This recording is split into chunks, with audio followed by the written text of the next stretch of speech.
Y en esta oportunidad vamos a iniciar nuestro conversatorio, nuestra primera actividad con este tema, territorio y poesía. Y hemos querido invitar a tres colegas de la Universidad Católica de Valparaíso. Primeramente saludamos a David Luza, doctor de la Universidad Politécnica de Cataluña y director de la Escuela de Arquitectura y Diseño de la Pontificia Universidad Católica de Valparaíso.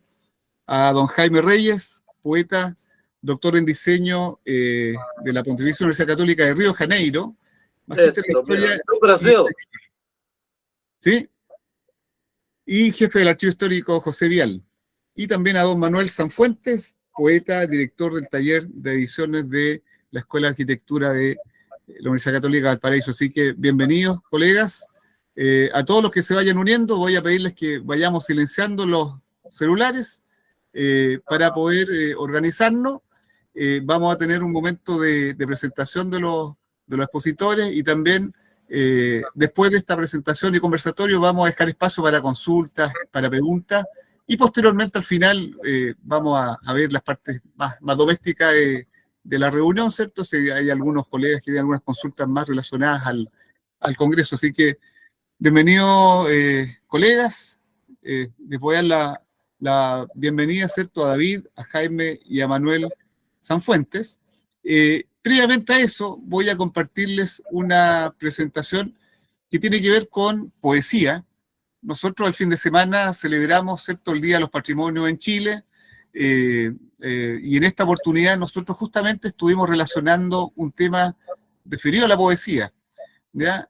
Ese fue el afiche de lo que hicimos el fin de semana, Día de los Patrimonios, 25 años, y hicimos una intervención frente a la calle y frente a la casa donde viviese la Premio Nobel de Literatura Gabriela Mistral en Punta Arenas. ¿Ya? Fue una actividad muy interesante, la verdad que fue un desafío poder cerrar la calle, tomar la calle y generar ahí un acto de carácter más bien poético, un acto quizá un poco fugaz porque la verdad que se hizo una intervención de pintura en la calle, ya va quedando poco eso, pero fue muy interesante tomarnos la calle para poner en valor esta edificación y por otro lado poder también contar con la participación de colegas y amigos que se quisieron integrar en esta intervención, que la verdad que tuvo muy bonito resultado. Ahí vemos al equipo de trabajo, parte del equipo de trabajo, ¿cierto? El equipo gestor, estuvo también de director de diseño Fernando Padilla, muy conocido César, por... me informan que no está avanzando la presentación. Ya. Yo estoy pegado en la primera diapositiva. Perfecto, si voy a tratar de presentar. Ahí avanzó, ahí saltó a la 5. Claro, si le puedes poner pantalla. Está un poco lento parece el sistema. Ahí me van avisando, por favor. Está en la primera. ¿Todavía no avanza? A mí no. Ya. Entonces voy a colocarlo en esa mirada ahí simple. Ahí sí. Sí, en formato de este tipo lo vamos a ir presentando para no complicarnos. La habitación de Gabriela Mistral, así se llamó la intervención. Le explicaba que este fue el equipo de trabajo. Se ve la presentación, ¿cierto? Sí. Perfecto. Y se logró hacer esta intervención que para nosotros tuvo un carácter poético, un carácter de poder poner en valor una edificación donde vivió Gabriela por una parte, y eso nos hace meditar en cómo también la poesía fue vista a través de Gabriela Mistral, cómo ella interpretó su estancia en Magallanes a través del paisaje y cómo eso generó una cosa muy curiosa, uno de los poemas más importantes de Gabriela, que fue Desolación, gracias a su estadía acá en Punta Arenas. Así que quizás tomando este tema de partida, ¿cierto?, poder reflexionar acerca de la poesía en el sentido del territorio, y qué mejor hacerlo con la Escuela de Arquitectura de la Universidad Católica de Valparaíso, que hace 40 años también iniciaron una aventura muy singular por el territorio americano, habitar América, ¿cierto?, por parte de la arquitectura. Así que con esto yo quería abrir este conversatorio, con estas imágenes de la intervención que hicimos este fin de semana, para a continuación ya poder entrar un poco más en materia, queridos colegas.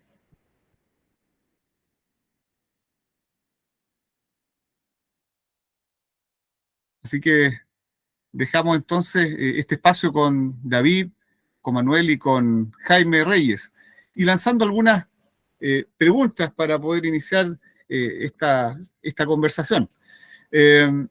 ¿Cuál es la importancia, 40 años después de haber iniciado la travesía de esta Mereida, cuál es la importancia que hoy día la Escuela de Arquitectura de la Universidad Católica de Valparaíso le da al hecho de salir a los territorios a buscar este encuentro con el paisaje y con la creatividad, y de qué manera eso se relaciona con el tema de la creación poética? Ahí dejo el espacio, David, aprovechando de presentarte también. Bueno, gracias, César. Primero, ¿se escucha bien? ¿Sí? Sí. Perfecto. Bien, un Sí, saludo perfectamente.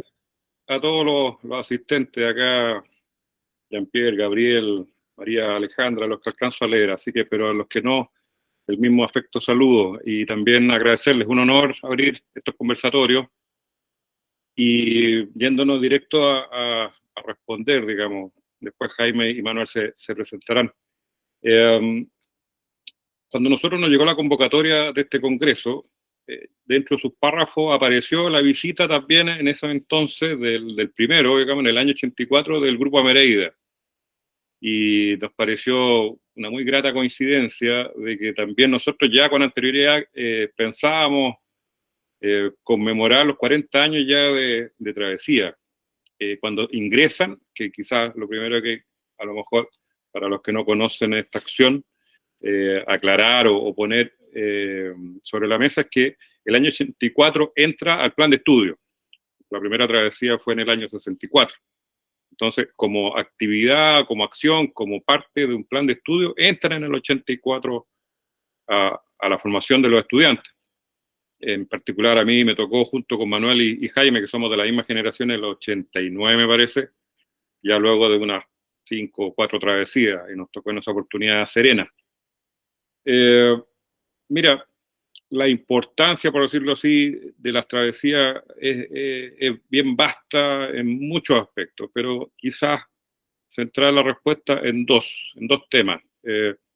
Hay uno que yo diría que nos toca a todos, digamos, que a propósito de salir a recorrer post pandemia. O sea, luego de estos años en que estuvimos claustrados, en que estuvo restringida la circulación, salir a recorrer, ya por decirlo así, es ya un desafío, y nos permitió, junto con los 40 años, hacernos la pregunta ¿para qué? Pero no en el sentido de la funcionalidad. Lo segundo, yo creo que, y quizás más desde el punto de vista disciplinar, haciendo una suerte de retrospectiva, se han realizado, y aquí Manuel me podrá corregir porque él ha hecho un registro más exhaustivo de lo que yo voy a decir, más de 200 travesías. Entonces, 300 travesías, está como en el remate, digamos. Y si uno hiciera una vista rápida, si uno tuviese las imágenes presentes y los oficios que ha estado presente, tengo la impresión de que hemos tocado todo cuanto puede la percepción tener para estar habitando un lugar. Hay diseñadores de objetos, hay diseñadores gráficos, hay arquitectos, se han incluido otras disciplinas. Entonces, hay uno en particular que yo lo nombro, que es Ricardo Lange, un profesor que este año ya deja la docencia, y él siempre celebraba con la comida, digamos, con los bocados y las mesas, en fin, el diseño es una ocasión. Hasta, yo diría, las figuras de los mapas que hemos ido configurando a propósito de América, invirtiéndola, en fin.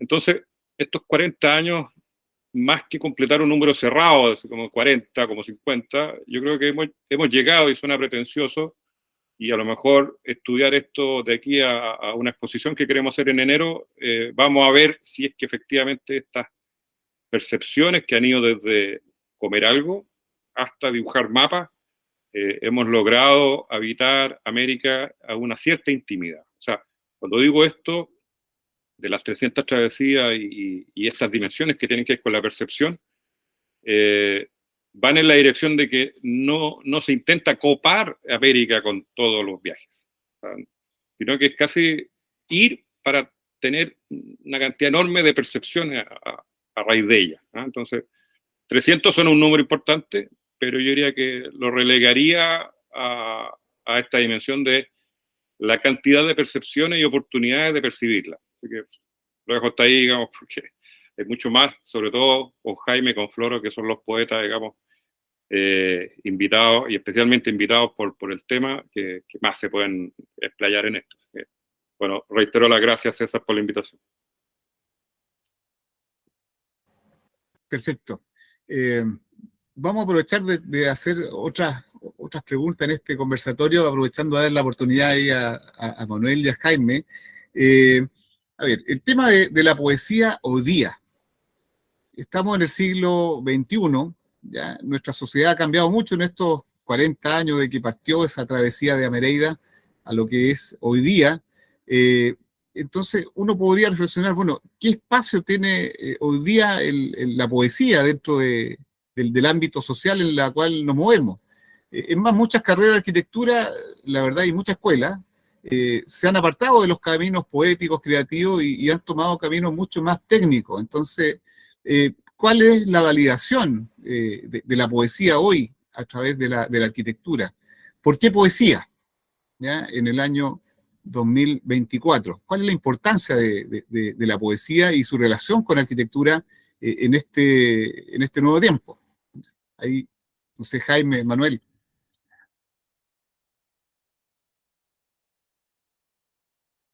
Ok. Hola, buenas tardes, muchas gracias por la invitación y saludos a todos también, todas. Y es buena la pregunta.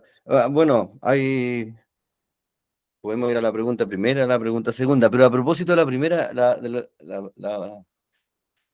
¿qué hace la poesía hoy?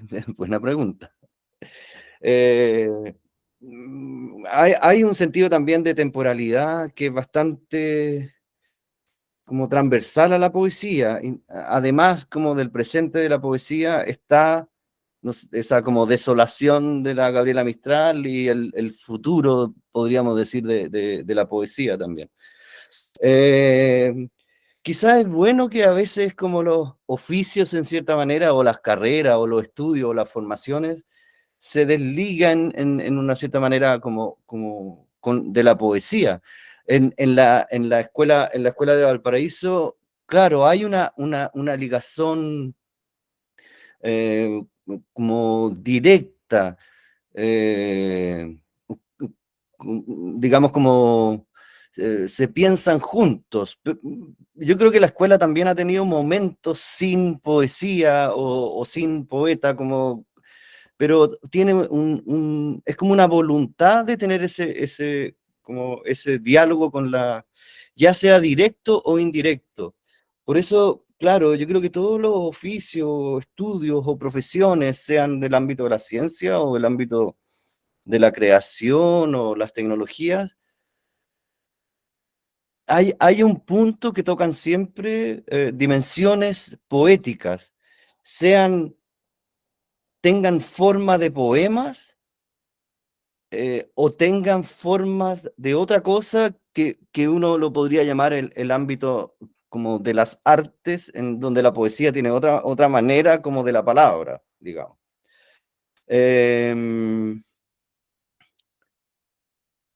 Claro, por eso digo yo, usted pregunta por el presente de la poesía, claro, me quedo con ese acto sobre la Gabriela Mistral. Interesante, yo no sabía que esa relación de la desolación con Punta Arenas. Mira, una nota que hago como un link un poco también a lo que hablaba David acerca de las travesías.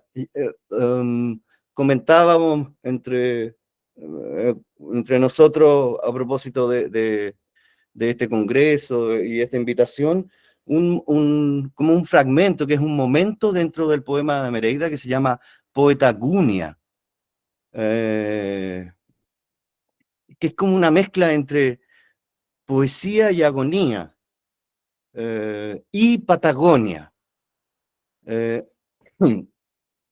Y es una parte rarísima en Nereida. No creo que se haya como estudiado mucho, no sé. Y es es como un recorte de diario que aparece un poco la invitación, como el aviso de prensa que hacen en Londres el grupo que va a hacer la travesía. Ahí me imagino que a inicio del año 65. Y lo mezclan con otro recorte de otro diario de los amigos poetas ingleses que se llama Paul Jennings, que tenía una columna en el Times, no sé qué. Y él hace un poema y él se pregunta por qué este grupo de poetas quiere hacer esta expedición a la Patagonia. Y al final, en un momento, como que se dice, en realidad los poetas quieren estar solos. Ese es como, quieren hacer como una cosa juntas, qué sé yo, pero en realidad quieren ir ahí para encontrar esa, digamos, el mismo sentido de lo que cuentas tú de la Gabriela Mistral, como la desolación. Que a lo mejor es como un lugar poético en que aparecen como esas cosas. Es muy interesante ese fragmento, de hecho está en inglés en Nereida, o está facsimilar, digamos, como dentro del poema. Y en realidad dice, al final habla como de los erroneous poets, como que están equivocados, y entonces dice, ¿por qué no se van a Rumania, a Tanzania? Y siempre juega un poco como fonéticamente con lo Ania, lo Nia, lo Patagonia, casi. Claro, por eso digo el presente de la poesía tiene claro, esos actos presentes que son igual que ustedes como que tienen esa relación que acabas de contar, pero también la poesía, cuando digo como transversal en el tiempo, no sé cómo decirla, como va para atrás y va para adelante. Y lo que uno ve en el presente es como digamos, como un atisbo que no necesariamente habla del presente, sino, por ejemplo, como de la desolación como permanente de la Patagonia, por ejemplo. Como algo por ahí, si fuese como una respuesta, podría seguir. Pero conversemos, Jaime. Voy a agregar una cosa breve. El presente de la poesía siempre ha sido espléndido y terrible. Ya Platón quiso expulsar a los poetas de la República, esto hace miles de años atrás. El propio Hölderlin se preguntaba hace más de 200 años, ¿para qué poetas en tiempos de penuria? Entonces, imagínate, esa ha sido una queja siempre, es permanente, va a seguir siendo, no hay ningún problema. De repente, algunos se alejan más, otros se acercan menos, pero convengamos en lo siguiente. Nosotros tenemos una tradición en la escuela de considerar que la poesía no es un oficio, no es un arte. De alguna manera es anterior a los oficios, previa. De hecho, nace, por así decir, la poesía con los primeros cuentos nocturnos alrededor de una fogata en una caverna, con nuestros más antiguos antepasados, que empezaron a contarse cosas. La poesía sigue siendo exactamente eso mismo. Y la relación que existe en la escuela es porque, bueno, casi una coincidencia, se juntaron el año 50, 52, ¿no es cierto? Un poeta con unos arquitectos, con unos escultores, unos artistas, y configuraron esta escuela en Valparaíso. Desde el primer momento, la relación siempre fue, no, o sea, como decía Manuel, nunca ha sido de una sola manera, ha tenido distintos momentos, distintos tipos, etcétera. En este caso, el año 1975, este grupo de profesores, unos invitados, como dice Manuel, de Europa, decían hacerse una pregunta. Y la pregunta fue, que es una pregunta poética, fue, ¿qué es ser americano? Esa fue la pregunta que se hicieron. Así de sencilla. Y para poder mantenerse en la pregunta, no para responderla, deciden hacer este viaje, este primer viaje inaugural, que dura como 3 meses, que comienza en Tierra del Fuego y termina en Santa Cruz de la Sierra. Eso fue el año 65. Pasan otros 20 años sin que nadie haga ninguna expedición de ningún tipo, para ninguna parte. Y el año 1984, como contaba David, deciden incluir este tipo de experiencia en el plan de estudio. Pero ahora no van a ir solamente un grupo de profesores, van a ir todos los alumnos y todos los profesores. Y desde ese día, desde el año 84 hasta el año pasado, exceptuando el año de la pandemia, hemos ido de travesía todos los talleres con todos los alumnos y todos los profesores. Por eso son más de 300 viajes. Y este año se cumplen los 40 años de ese año 84 en que esto entró al plan de estudio. Ahora, si siguen vigentes o no, si siguen siendo algo útil, si tú quieres,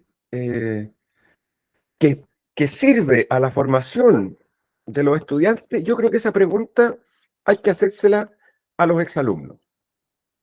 Y hasta donde hemos podido preguntar, cuando uno les pregunta qué de la escuela es lo que a ti te quedó, ¿qué dirías tú? El 90% te dice las travesías. Esa fue la experiencia marcadora, vital, espiritual, artística, disciplinar, etc. Y yo quisiera solamente agregar que en ese sentido, las travesías, a pesar de que hay 300, siguen siendo una sola. Es la misma, porque sigue estando, por ahora, vigente la pregunta por el ser americano. ¿Qué es ser americano? Todavía estamos poéticamente indagando en eso. Y la poesía nos indica, nos encomienda, nos pide, nos sugiere que para mantener esa pregunta hay que ir a los lugares.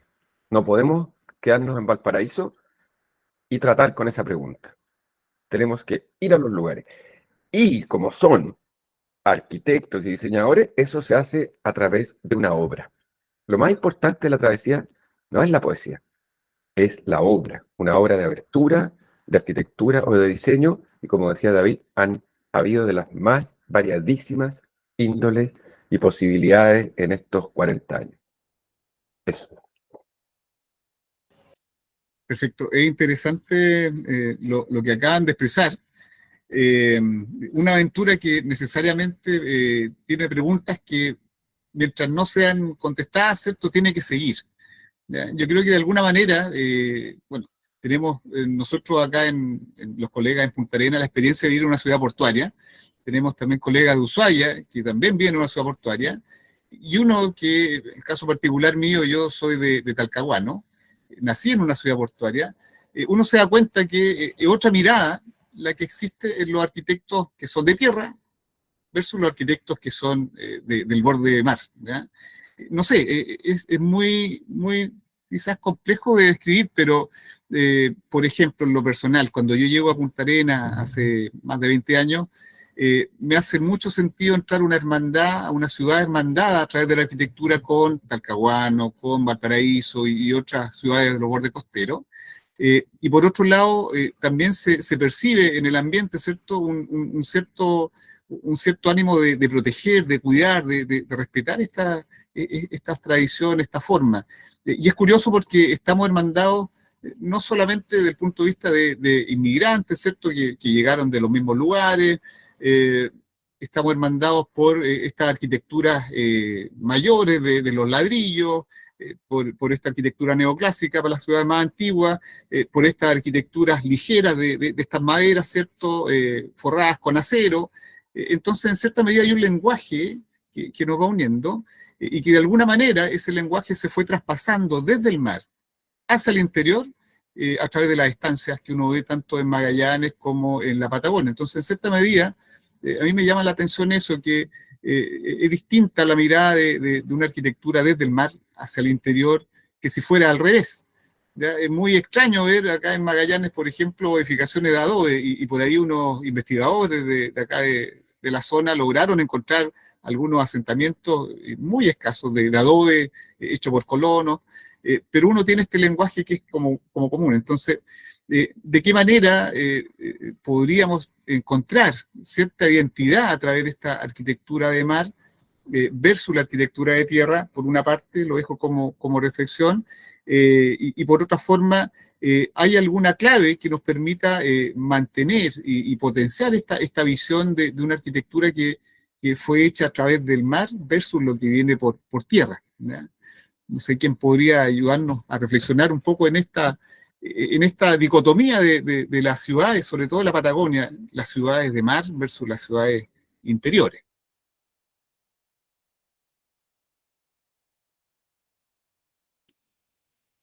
César, ¿podría yo partir?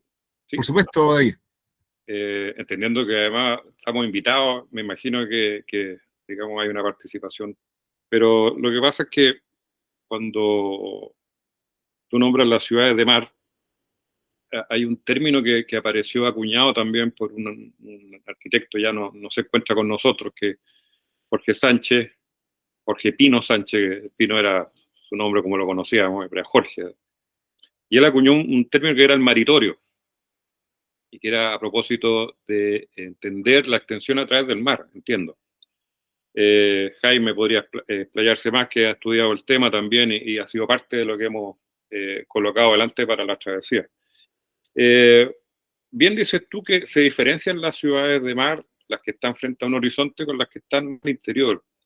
Había otro profesor muy amigo también de Jorge, Juan Purcell, que siempre hablaba con un ánimo un poquito provocador a propósito de los arquitectos mediterráneos y los arquitectos de orilla. A propósito de estos arquitectos que eran de Santiago y que, si bien armaron toda una cofradía acá en Valparaíso, él alcanzaba a distinguir quiénes eran los que habían estudiado o nacido aquí en la orilla y quienes venían con cierta tradición del Mediterráneo. Y insisto, con un cierto ánimo provocador hablaba, mira, lo que pasa es que nosotros que hemos sido criados en la orilla y nos hemos formado en esta disciplina, nos gusta pensar que el horizonte es algo que provoca una idea de ciudad que no existe y que no es tan jerárquica como aquellos arquitectos que vienen de la Plaza Mayor del interior mediterráneo, que están ordenados, digamos, que vienen más dentro de las leyes de India. Entonces, él decía, bueno, el hecho de no tener podríamos decir, ADN de la Plaza Mayor hacía una diferencia notable entre los arquitectos. Y que les permitía, por ejemplo, que el centro de la ciudad no fuera la Plaza Mayor, sino que fuera, por ejemplo, la orilla, el malecón, hasta el molo. Entonces, que habían invenciones, digamos, que permitían esta visión con más libertad de aquellos que provienen del Mediterráneo, que insisto, están con esta jerarquía de cuadrícula, ciudad castrum, a pesar de ellos, por decirlo así. Entonces, yo diría que en ese sentido me gustaba pensar que era cierto y que efectivamente, con lo que dices tú, inmigrante además, o sea, justo con no tener la jerarquía de la Plaza Mayor, además, viniendo ¿cómo se diría cuando tras el horizonte, que son trotamundos, digamos, o sea, antepasados que fueron incluso capaces de venirse después del horizonte. Entonces, yo estoy contigo, digamos, que efectivamente hay una diferencia e incluso podría provocar una hermandad. Sí, oye, una pequeña cosita nomás, a propósito de lo que decía David. Justo ahora va a salir un pequeño libro que con Manuel me va a ayudar a hacerlo, que ya está listo, que tiene por título una tesis poética. Dice que no es mía, yo la usé de otro poeta. Este poeta se quejaba, Ignacio Balcells, y decía, un gran amante y navegante de la Patagonia, y se quejaba de que cuando Chile se va a dar cuenta que es un archipiélago. Ese era su lamento. Yo tomé eso y ahora va a salir el librito, pero un solo detalle nomás. Siempre tendemos a pensar que un archipiélago es un conjunto de islas, pero la verdad es que la palabra lo que dice es que se trata de un conjunto de mares. Y es muy distinto pensar Chile como un conjunto de mares que como unos maritorios, como decía David, que pensarlo como un territorio o un conjunto de islas.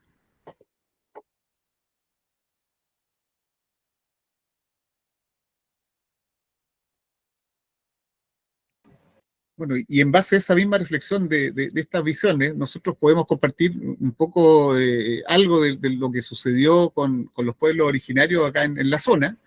Para los que algo conocen, ¿cierto? El caso de María Alejandra está conectada, María Alejandra Benici, Ushuaia conoce un poco lo que voy a contar. En la zona de Magallanes tenemos pueblos que son de tierra y pueblos que son de mar. Y habían hasta, bueno, hay que decirlo, con esta irrupción de esta civilización de fines del siglo XIX, inicio del siglo XX, ¿cierto? Llega esta modernidad, llega la irrupción, esta especie como de copia de una ciudadela europea y se repite en Punta Arenas, y eso se va replicando a través de estancias al interior. Eso viene a coincidir, lamentablemente, con un encuentro bastante triste, digamos, que es un cruce cultural potente, que incluso viene a desembocar en desapariciones de algunos pueblos originarios. No vamos a entrar en la polémica de lo que sucedió, digamos. Hoy día, afortunadamente, por lo menos en Argentina, ¿cierto? Hay todavía pueblos originarios como los ONAS que tienen algunos sectores todavía en su poder. En Chile han reaparecido descendientes de los Selknam también. De alguna manera hay una reivindicación más que del territorio, sino que de esa mirada muy particular de estas culturas que tenían, yo creo, una poesía muy arraigada en su cosmovisión, una cultura de mucho respeto del entorno. Hoy día se habla mucho de sustentabilidad, nuestro Congreso quiere hablar de sustentabilidad, y encontramos ejemplos en estos pueblos originarios de un respeto que es sagrado por el entorno, por la naturaleza, ¿ya? Y por otro lado están los pueblos de tierra, que vienen a coincidir un poco con lo que uno conoce más a la zona norte, ¿cierto? Pueblos que estaban más acostumbrados, si había problema bélico con otros, no había problema en enfrentarse, pueblos que usaban caballos, el caso de los tehuelches, y que tenían una visión un poco distinta, ¿cierto?, de lo que era la relación con otros pueblos. Sobre todo los pueblos de Tierra del Fuego, Onax, Selknam, Yaganes, en fin. A diferencia de los pueblos, el caso de Tehuelche, que, bueno, la historia igual habla de muchas acciones de carácter bélico. Esa mirada, se fijan, se va confundiendo lo de mar con lo de tierra y viene a cristalizarse en estos poblados magallánicos, ¿ya? Entonces un poco también viene otra reflexión, qué tanto nos hemos alejado a lo mejor de estas visiones de encuentro, de armonía con nuestro entorno, al ver ahora nuestras ciudades, independientemente que son portuarias o que son de interior. ¿De qué manera poder tratar de reflexionar en eso para aplicarlo también como arquitecto en nuestra creación? ¿Ya? Ahí dejo la reflexión. César, ahí está, ahí voy a aparecer. Ya. Oye, no, lo primero quería agradecerle a los 3 colegas de la Pontificia Universidad Católica por esta oportunidad de hacer este conversatorio que propuso César respecto de la experiencia de ustedes y cómo eso ahora, a 40 años de nuestro congreso que vamos a organizar, y son los 40 años de los viajes que ustedes organizan, 300 viajes, interesante número y interesante experiencia que cuenten que sea toda la escuela la que realiza esa travesía. Entonces la pregunta a mí como que me surge es, ahora a 40 años de la vuelta, ¿cómo la tienen pensada? ¿Cómo lo cruzamos con el territorio al que vuelven? Nosotros, bueno, básicamente nuestro congreso es la pregunta del territorio ¿para dónde va nuestro territorio? Lleno de oportunidades, lleno de incertidumbre, ¿cierto? Pero más que nada hay oportunidades. Nos estamos en un momento que está bien burbujeante las oportunidades de desarrollo del territorio. Entonces, ante eso, mi pregunta iría como en ese ámbito, ¿cómo ustedes se plantean esta vuelta eh, conmemorativa y, y qué opinan de esta intervención del paisaje? Pues, claramente cuando ustedes hablan de esto de la bajada de como hacía mención Manuel, la bajada del poema al arte, ¿cierto?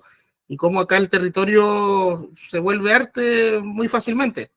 Entonces, este cambio de paisaje, ¿cómo, cómo uno al final, cómo lo expresan? Eso, dejo abierta la inquietud. Bien, no sé, Manuel, Jaime. Mira, yo creo que eh, de partida, bro, si vamos a ir, porque si nos vamos a encontrar allá, vamos a ir a aprender. Yo no tengo nada que, nosotros tenemos nada que ir a decirle a los territorios, oye, tienen que hacer esto, lo otro. Podemos contar una historia que fue lo que nos ha ido pasando a nosotros en todos los viajes que hemos hecho, porque hay travesías desde Cabo de Horno. Bueno, en Cabo de Horno está la escultura de José Balcells, que el Albatros, que es profesor, fue profesor de nuestra escuela toda su vida, y tenemos travesías desde Ushuaia hasta, ya, hasta donde quieren que llegue el archipiélago, hasta Arauco, digamos, pero en el mar estoy hablando, digamos, directamente a través de navegaciones, en barcos de la Armada toda la vida. eh, no sé, David Luz ha estado perdido en unos fiordos por ahí, haciendo con sus alumnos. Tenemos muchos, entre comillas, cuentos sobre todo este territorio, pero para nosotros siempre ha sido un aprendizaje, ¿no? Nosotros no tenemos como una palabra como que pudiera como, o sea, yo no me arrogaría la posibilidad de iluminar nada, digamos. ¿Ah?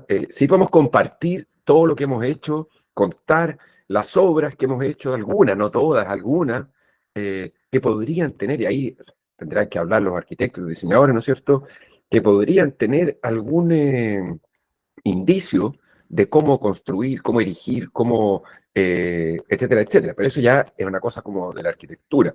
Eh, a nosotros nos coincide porque la primera travesía del año 84, una de las primeras, porque fueron, el poeta los mandó a los 4 puntos cardinales de América. Entonces partieron unos a Belém do Pará, en Brasil, en el norte, otros a la isla de Pascua, en la mitad del Pacífico, otros justo al otro lado, ¿no es cierto?, también en Brasil, y unos que fueron a Cabo Frower.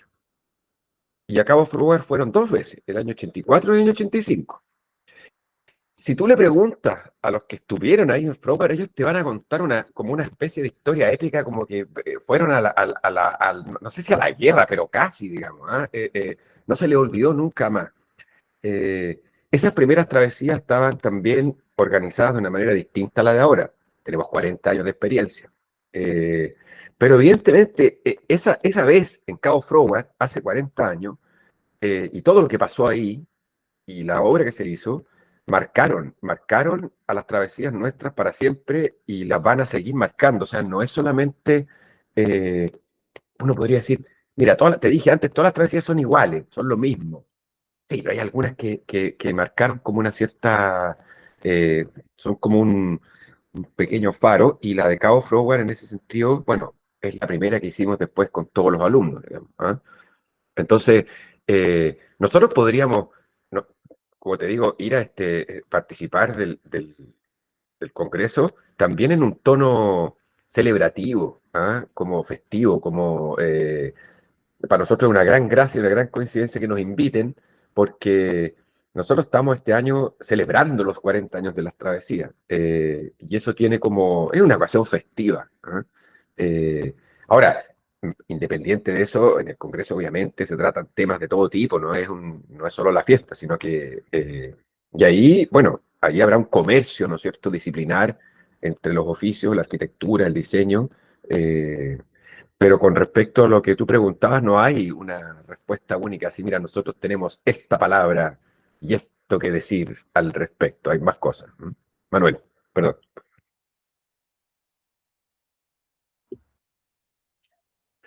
Pero creo que habría, sí, puedo, ¿se escucha? Sí. No, estaba pensando, habría una palabra, yo creo, que esta poética o esta escuela como que tiene y que tiene relación con la Patagonia, digamos, y que es la dimensión del sur, que es inevitable. Y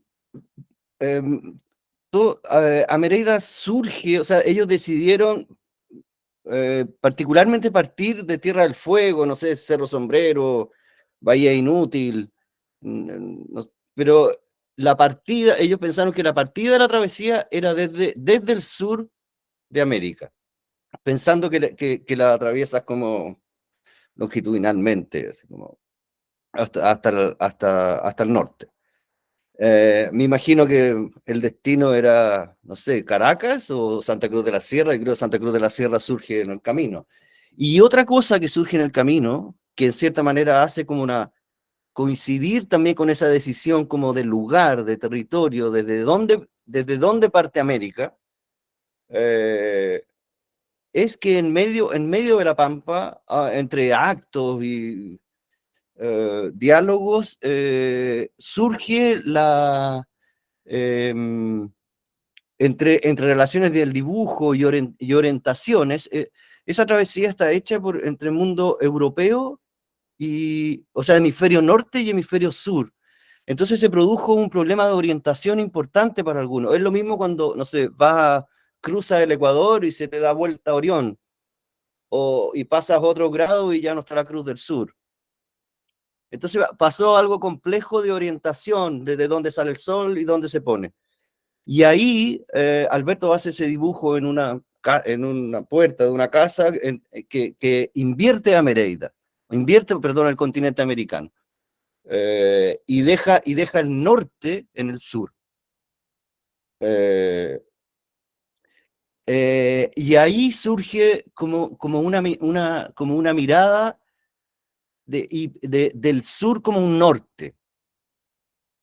Si uno lo piensa, por las razones distintas, eso es una cosa americana, que venía incluso la cartografía del siglo XVI, XVII, hay mapas como invertidos y el norte estaba para cualquier lado, era más importante el dibujo, o algunos específicamente como invertidos, hasta que se vuelve como una norma, ¿no es cierto? Me refiero a la Escuela del Sur, que es Joaquín Torres García, entre Montevideo y Buenos Aires. Y él también hace una operación, no sé, 20 años antes, en los años 40, que es el dibujo clásico de Torres García, que incluso también incorpora a esa inversión del mapa, incorpora la Cruz del Sur, que es la que hace como el eje de la inversión. Entonces, por eso digo, son imágenes y son palabras que para la poética de Amereida son como consustanciales, como pensar ese sur como norte. Y eso, pero es muy interesante porque todo eso, y pareciera ser que es muy original o incluso muy autóctono, o no sé cómo decirlo, como propio americano, que es lo mismo que la Patagonia, como el concepto Patagonia, el nombre Patagonia. Yo haría como pensando, y también respondiendo a la pregunta de cuánto nos hemos alejado, por ejemplo, de ese como mundo antiguo, incluso como americano y europeo, es claro, es el problema de la memoria, ¿no es cierto? Y del olvido. Las dos, lo relaciono con el Amazonas también porque Patagonia y Amazonas, de hecho, el poeta Gunia, que sale, un poema raro de Amereida, al final se pregunta, ¿por qué van a la Patagonia? Entonces dice, ¿no será una nostalgia del mito? Y el mito es una cosa como europea, y evidentemente hay una nostalgia del mito. O sea, hay una pregunta que como que se responde. ¿En qué sentido? Magallanes, cuando estaba entrando hacia abajo a llegar al estrecho, Bahía de San Julián, entiendo que es, ¿no? donde aparecen por primera vez los patagones. Pero no es que ellos dijeran, nosotros somos patagones, ¿quiénes son ustedes? Los españoles les ponen patagones.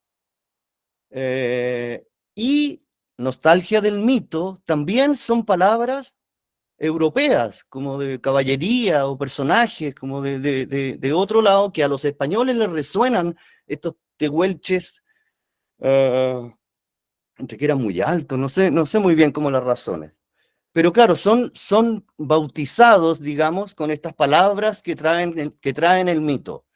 Lo mismo le pasó a Orellana en el Amazonas. Le pone Amazonas a unas mujeres que se encontró guerreras, que le tiraron flecha, probablemente debe haber muerto harta gente. ¿Y qué es lo que él hace?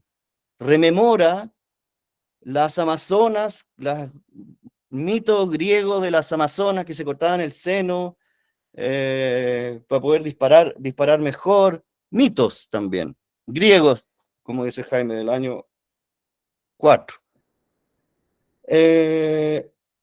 Sin embargo, y esa es como la paradoja americana interesante, sin embargo, esas palabras con el tiempo se vuelven absolutamente americanas, como que ya no existen en el mundo europeo. Y si existen en el mundo europeo, existen como con el criollismo latinoamericano. Es muy interesante esa paradoja. Por eso también hay esa pregunta como por la Patagonia, en ese sentido, como ¿qué es eso? Una invención propia de América, como esta mixtura amereidiana entre Neida y América. En la Araucana, ¿cómo se llama? Pasa a Ercilla, no sé, le pasó lo mismo. Está lleno de Ulises, Aquiles, Patroclos, al lado de todos los toquis y los caciques. Entonces, ese mundo es como el presente como de América, que es como permanente, ya sea como memoria, que lo tienes o no, o olvido, pero estás como en un tránsito entre la memoria y el olvido. Pero lo interesante, o sea, digo, como lo interesante como de la cosa como de Amereida es que toda esa paradoja y toda esa cosa tiene como un norte, y su norte es el sur, ese lugar. Como que de ahí parte todo, digamos, como, no sé, llega hasta el polo. Cruza por la Antártica Argentina, sí, y después llega al polo. Bueno, no sé, por ahí. Está bueno, está interesante. Sí, está interesante. Vamos a participar, a hacer participar a más colegas también. Por ahí levantó la mano Humberto Salinas, así que adelante, Humberto. Está sin volumen, sí, Humberto.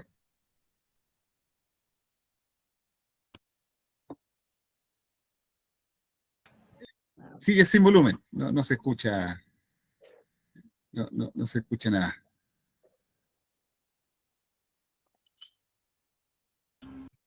¿Ahora? Ahí sí, Ya. gracias. Oye, disculpe que llegué tan tarde, es que estaba armando el comité de patrimonio del Colegio Zonal Magallanes. Bueno, mire, lo que estaba viendo la cuestión de la mayoría es lo siguiente, yo lo veo como que ustedes van a volver a un lugar que ya estuvieron, ¿no, verdad? Ya, ahora, eso implicaría un reconocimiento de una realidad, ¿me entiendes? ¿Ah? Ahora, ese reconocimiento y esas conclusiones que sacan con el desarrollo que vieron ustedes en un minuto, con este que van a ver en otro, nos va a servir mucho a nosotros en cuanto a visualizar una ciudad que estando viviendo en ella no vemos. ¿Me entienden? O sea, ese es mi punto de vista. O sea, digamos, nosotros por vivir acá, de repente miramos al frente, pero no miramos ni arriba, ni abajo, ni al medio, ni en ninguna parte. pero ustedes sí, porque ustedes vienen a conocer, ¿ya? Y a conocer de otra forma, de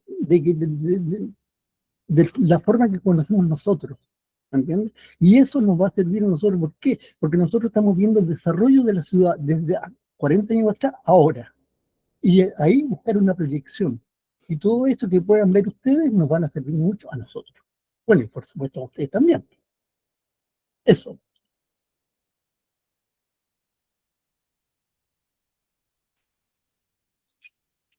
Gran misión nos da Humberto. Una tarea enorme, pero bueno, se agradece. Yo, César, nada más contar cuando decidimos, estamos conversando entre nosotros también, no tenemos una agenda así fija. Cuando nombraba a Jaime, el poeta que enviaba a estas personas, digamos, a estos grupos, fue de cierta manera muy literal, si se quiere, bajar los 4 puntos cardinales de América y coincidieron con estos puntos, ¿sí? Con todo el trasfondo que Manuel habla a propósito de este sur que se transforma en nuestro norte. Y a continuación, todas las otras, a mi modo de ver, han ido dejando, no de lado, pero yo diría avanzando, que encontrarse con el continente no necesariamente significa ir a donde no se ha ido nunca. Creo que un poco quizás como hizo Humberto, digamos, es reconocer los lugares.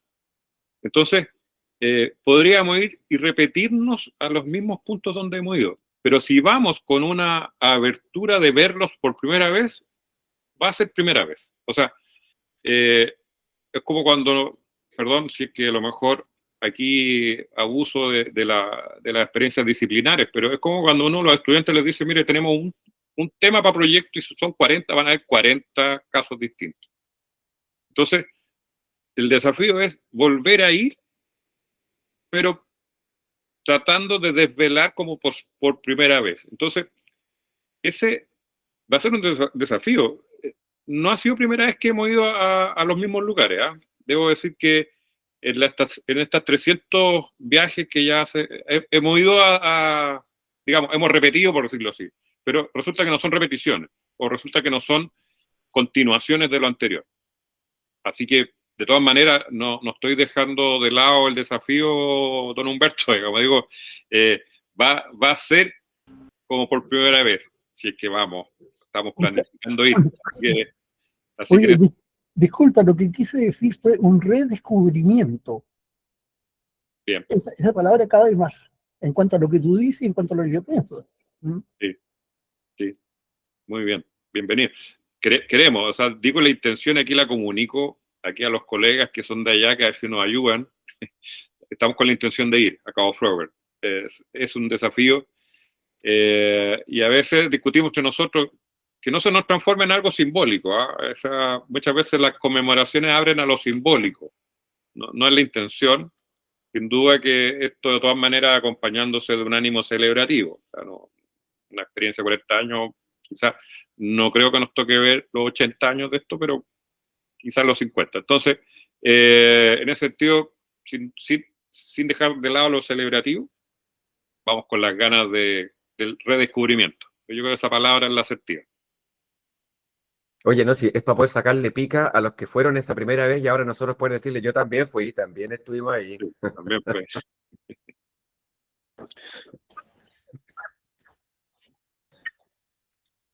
Muy bien, dejamos un momento, ¿cierto?, para interactuar con más preguntas, colegas, quienes están conectados.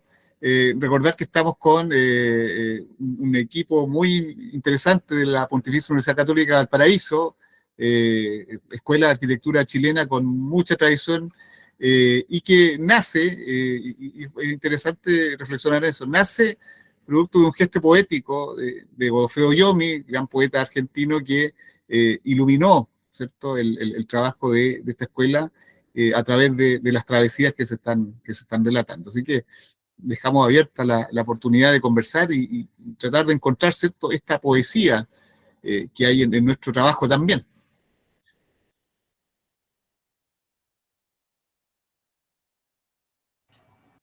No sé si alguien más quiere hacer preguntas a los colegas. Parecer no. Bueno, pero voy a aprovechar. Gabriel, ¿sí? ¿No? Ya, voy a aprovechar yo de consultar entonces nuevamente. No, es que ves que hablan, se pone más entretenido cómo cuentan cómo relatan sus viajes, como experiencias arquitectónicas en los territorios. Entonces, me parece muy interesante como esa capacidad de reconocer a fondo los lugares, pues, los territorios. Como que no es un discurso tan superficial, es mucho más vinculado y bueno, volviendo a lo del Congreso, que igual Manuel algo hizo mención respecto de este logo, de cómo invertían el continente y cómo se armó. Entonces, no sé si ustedes sabían que ese fue el logo oficial, esa imagen se usó de logo para el Congreso de la Patagonia, de ese momento. La imagen de esta América invertida con los 4 puntos que ahora ustedes nos aclaran bastante bien a qué hacían referencia. Ese fue el logo del Congreso de Arquitectura de 1984. Entonces, bueno, eso, quería hacerles mención de eso y ojalá que en esta avenida, de alguna manera igual, se pueda hacer alguna actividad conjunta, Una pregunta. ¿cierto? ¿Sí? Disculpa, sí, mira, a propósito si puedes contar sobre ese seminario, yo no tengo muchos antecedentes.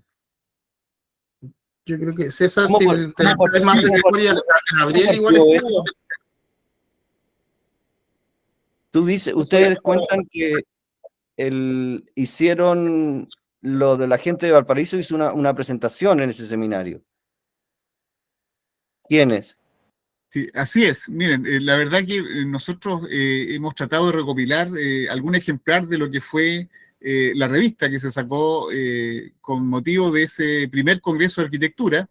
Nos comentaban los arquitectos que participaron de ese congreso que lograron juntar los 2 primeros congresos en un volumen, pero dentro de las primeras ponencias aparece una ponencia que es del taller Amereida. Lamentablemente nosotros no tenemos el ejemplar y no hemos podido constatar a qué se refiere ese contenido, y estamos en búsqueda.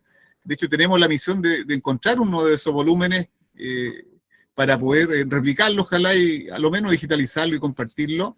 Pero hay ahí un tema muy interesante porque, en cierta manera, el taller, en esta primera travesía, el taller Amereida, hace un espacio de conversación en el contexto de un congreso con colegas de Argentina y colegas de Chile, donde parte América acá en el sur. Entonces, por eso hay un trasfondo que yo, digamos, yo no creo mucho en las coincidencias. Yo creo que acá siempre hay cosas que pasan más allá de las coincidencias. ¿En qué época fue?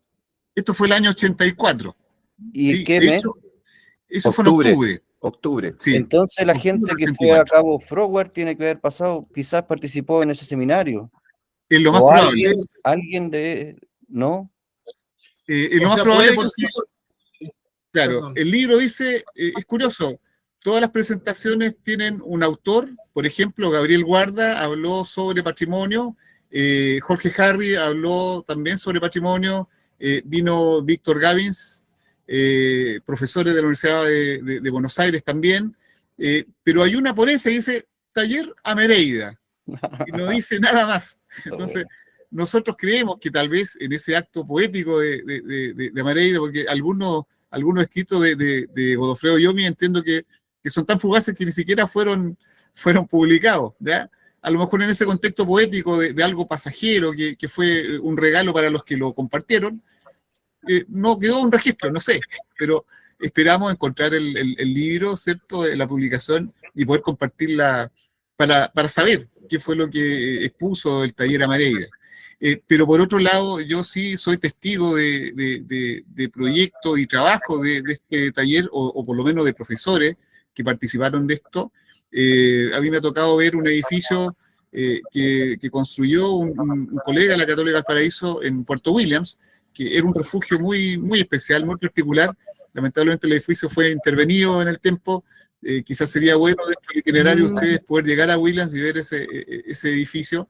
Pero aquí voy yo, que en el fondo lo interesante es encontrar una arquitectura que a través de la poesía logra tener una lectura del entorno, una relación con el entorno y en cierta manera un diálogo, ya sea un diálogo disruptivo o un diálogo en el cual se mimetiza con el entorno, pero eso es algo interesante y lamentablemente hay que reconocerlo, hoy en día nuestra arquitectura está carente de poesía, ¿ya? De hecho, es muy común ver, sobre todo en colegas más jóvenes, esto de la internacionalización de la arquitectura, ver que ya no hay mucha identidad, ¿cierto? No sé si ha pasado en Valparaíso, pero por ejemplo acá en Punta Arenas, de a poco han aparecido muchos edificios negros. Claro, nosotros lo decimos, será una moda, no sé. Pero de alguna manera, en este siglo XXI de mucha digitalización, de mucha globalización, está en riesgo el tema de la entidad y del patrimonio. No sé si alguna colega de Argentina nos podría contar, por ejemplo, qué es lo que pasa en Ushuaia.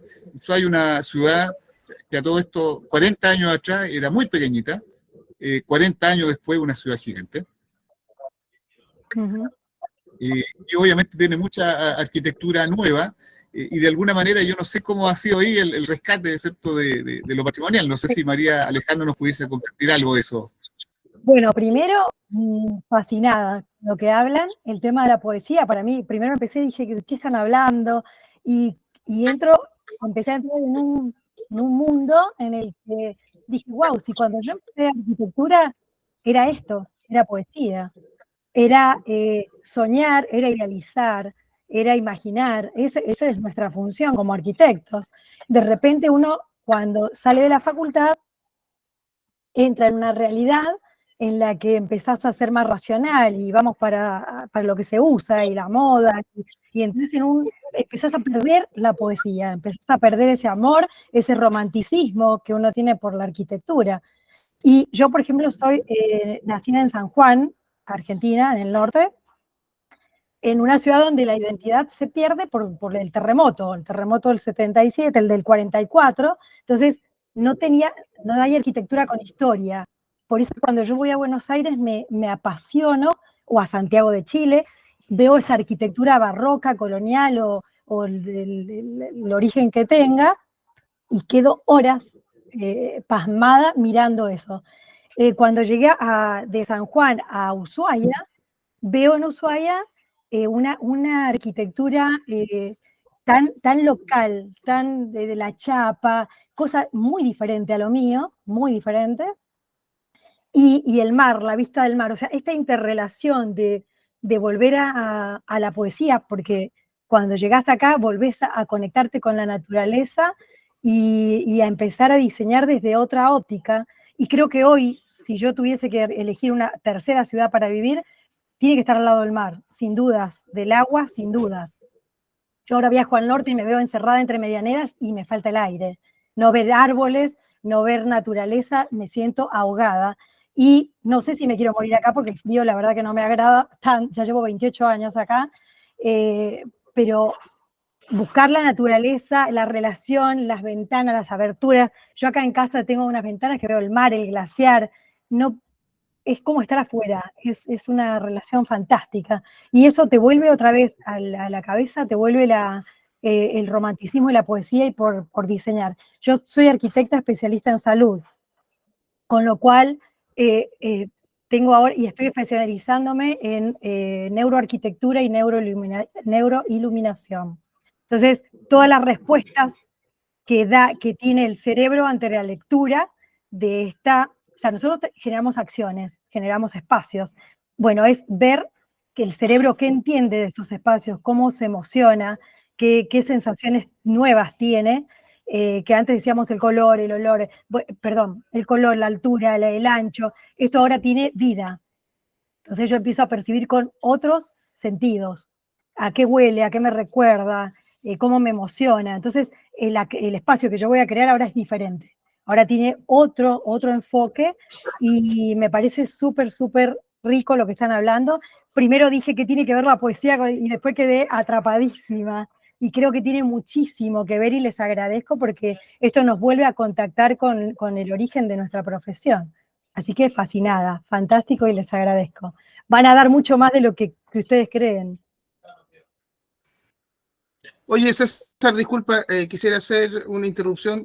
Humberto y Janet querían hablar, sí, para que por favor continúen ellos y de ahí alguien más después del comentario que hizo María Alejandra, muy pertinente de cómo habitamos en estos territorios australes. Así que, bueno, Humberto, por favor. Perdón, y totalmente de acuerdo con César, totalmente de acuerdo con César que Ushuaia perdió esa imagen que yo tenía cuando llegué, esa avenida costanera con las casitas de chapa súper coloridas, porque creo que acá el uso del color tiene mucho que ver con el gris y la nube y todo el tiempo esos días nublados, grises y tristes y angustiantes, que uno le tiene que dar el cambio, ¿no? La alegría y la animación. Ahora tener estos edificios en la costa de cristal, metálicos, y decís, ¿qué es esto? Bueno, del Colegio de Arquitectos lo que se está tratando de hacer, y voy a tratar de ser breve, que es difícil porque hablo mucho, de tratar de rescatar estas casitas históricas y generar un paseo costero con las casas viejas, recuperarlas y volverlas a construir, a reconstruir en algunos puntos de la ciudad para que formen parte del paisaje y con una utilidad de un uso cultural, ¿sí? Ahí vamos, No hablo más por Alejandra, ahora. a ayudarte cuando quieras. Ya, por favor, don Humberto. Oye, no, es un paréntesis que decía Manuel, ¿dónde está el documento? ¿Ah? Ese documento de 40 años atrás. ¿Ah?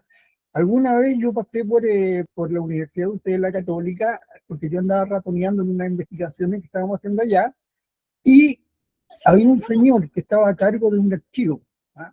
Y me parece que haber visto esos documentos. ¿Ah? Yo no me acuerdo cómo se llamaba el señor. Me pone en serio aprieto porque ahora yo soy el encargado del archivo. Ah, ya, listo. Oye, mira, no me acuerdo cómo se llamaba el señor, que era un señor ya de edad. ¿Ah? Y bueno, estuvimos viendo algunas cosas y me parece haber visto ese documento Vamos a buscar. antes de venirme para acá. Así que bueno, tenéis tarea, po. Humberto, ahí lo compartió Jaime en...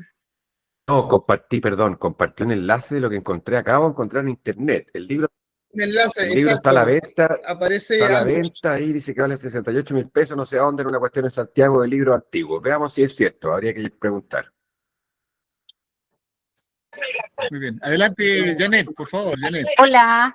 Oye, yo estuve en el primer Congreso de Arquitectura de la Patagonia hace 40 años atrás. Y me acuerdo, porque yo hasta recién recibía, y yo ahí conocí a uno de los alumnos que andaban en esa travesía en Cabo Froward, que era Gonzalo Ortiz Barata. No sé si ustedes lo conocen. Y Gonzalo yo estoy casi segura que lo conocí en ese congreso que andaban varios alumnos de la Católica. Él después se fue a trabajar a Punta Arenas por muchos años, ahora no está en Punta Arenas, pero yo lo puedo ubicar y le puedo preguntar si él tiene alguna copia de ese documento, porque yo estoy segura que ellos sí estaban. Pasaron por el congreso, pero no es que Gracias, se quedaron Janet. Sí, mira, todos los días, pero sí pasaron. Ya, pues porque tengo algunos contactos con esa generación también de exalumnos, vamos a preguntar por ahí. Pregunta, porque yo me acuerdo, pero que Gonzalo me contó el viaje entero, pero todos ellos quedaron muy impresionados con ese viaje, fue como una hazaña así extraterrestre, cuando lograron llegar a Cabo Froward. Entonces yo lo tengo bien metido en la cabeza, yo creo que sí, pero puedo ver si ubico a Gonzalo y les cuento. Y tú averigua por tu lado. Sí, bueno, en las plataformas públicas del archivo yo tengo fotos completas de esa travesía y videos. Y eso está publicado. Después te puedo mandar, César, los enlaces para que los vean. Fantástico. Hay unos VHS completitos, bastante completos, largos así. Y hay una buena colección de fotos también de las dos primeras veces, 84 y 85 en Cabo Froward. Yo creo que esa del 84 es la que iba Gonzalo. Estoy casi segura. Así que bueno, podemos seguir investigando, pero yo no me acuerdo tantos, son 40 años, no pasan en vano. David quería hacer un comentario. Sí, no, solo agregar que parte de revisar los antecedentes y los videos que están ahí, que yo creo que quien lo vea se va a dar cuenta que es irrepetible una experiencia de ese orden, del modo en cómo se hizo. Yo diría que hoy en día con todas las dimensiones de seguridad que portamos con nuestros estudiantes, pues es imposible, por decirlo así. Pero bueno, lo cual no significa que no se pueda redescubrir algo, ¿eh? O sea, también es importante señalar que dentro de la épica, por decirlo así, también hay que distinguir que no se trata de vivir el Fitzcarraldo, digamos, de América, sino que se trata de encontrarse con las dimensiones que a veces son en los detalles más insólitos, por decirlo así. Hay una intimidad que tiene que ver con saber descubrir ese rostro que tiene la extensión. Nosotros a propósito no hablamos probablemente de paisaje. No sé si lo han notado porque no hablamos de paisaje. No es que esté omitida o tenga, sino que probablemente, y será quizás interesante discutirlo en el Congreso, cuando nos den la oportunidad de dialogarlo, es que hablamos de extensión. Insisto, no tiene que ver con una controversia. Yo tengo la impresión que tiene que ver cuando se habla de aquello que es el rostro de las cosas. Y cuando nosotros todavía persistimos en la observación, tiene que ver con permanecer para ver ese rostro. Por eso a veces le decimos a los estudiantes, por favor, a propósito de las tecnologías que hoy en día las tenemos tan a mano, no se trata de que traten porque se pueden hacer ellos un autoengaño, que salen con la cámara fotográfica, digamos, y después en la casa hacen el dibujo de la foto, ¿ya? Para de alguna manera colocarlos dentro de los fundamentos. Entonces uno les dice, ojo, si no se trata de que ustedes hagan con hazaña, con destreza, un dibujo de lo que tienen delante. Sin duda que tienen que, evidentemente, reparar y capturar, pero se trata de estar un tiempo en ese lugar. Porque en ese tiempo aparece la intimidad de las cosas. Entonces, las tecnologías nos roban el tiempo, a veces, de permanecer en las cosas.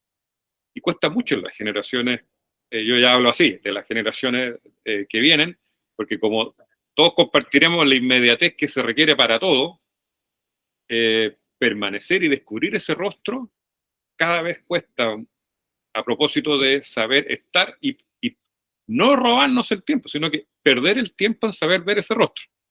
Entonces, yo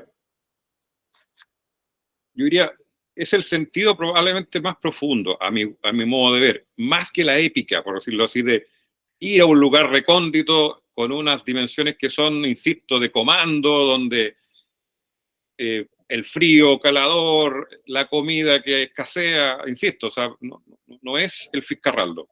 O sea, no se trata de esa... O sea, la poética no va con la épica.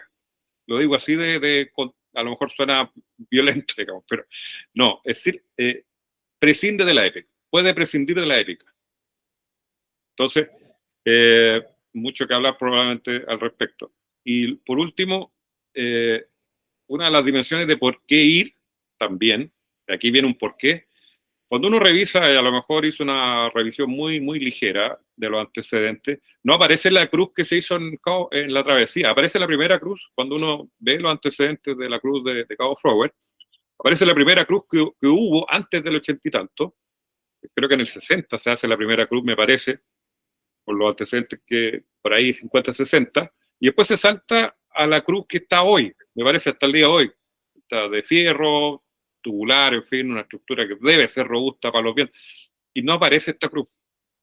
Entonces, de alguna manera, tiene algo de reivindicación también, poder ir y decir, oye, ojo que en esta travesía también se levantó una cruz. Y en ese sentido, quizás hoy dejarla ya consignada en la historia, por decirlo así, de esa cruz. No la vamos a levantar porque ya está, ya existe. Pero en una de esas logramos que la palabra o las imágenes que hubieron en su momento para que queden registradas.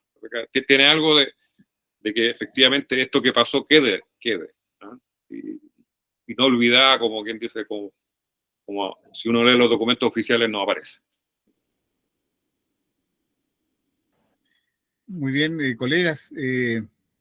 Ha sido un tiempo muy interesante. Vamos a cumplir cerca de 1 hora y media de conversatorio. Para hacer el primer conversatorio precongreso ha sido fantástico. Aprovechar de contar una anécdota. Uno de nuestros expositores que van a estar en octubre estuvo en esa travesía del año 84, Premio Nacional de Urbanismo, Sergio Brisville y también magallánico, así que él va a compartir con nosotros también en octubre.